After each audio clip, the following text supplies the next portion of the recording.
Okay, in this video, we are looking at the rules for trigonometry in paper 2.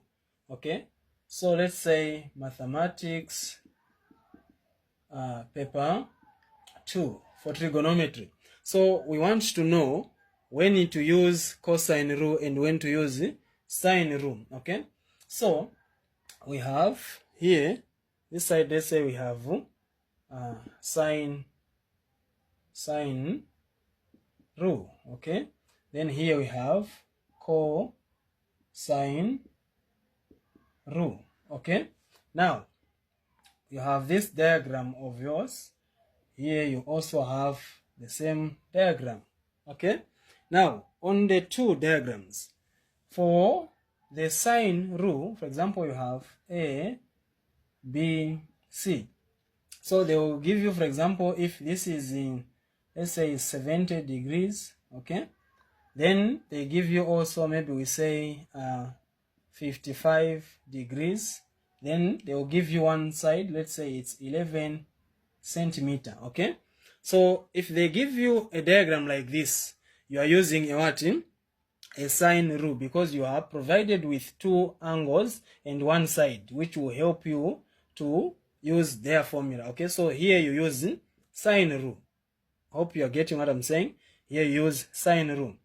All right, here what they will do is they will give you, let's say they give you 113 degrees here, then they will give you 9 centimeter, and let's say this is 7 centimeter. Okay, so here when they give you something like this, BC, so when they give you something like this, we call it, they've given you two sides with an included angle. So this angle is included because it is in between the two sides. The two sides, you know them, so we can use the cosine rule when you have such a diagram. Can you see the difference? Check it properly and figure out the what? The difference. All right, then the other example is, okay, so the other example is like this, C, B. All right, so here what they will do is they will give you what? They will give you, let's say they've given you this side, then they've given you another side to be 8 centimeter, then they will give you what?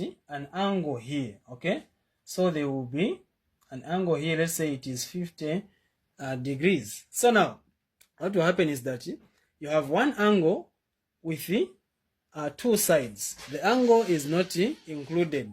So what will happen is that you are going to use sine rule.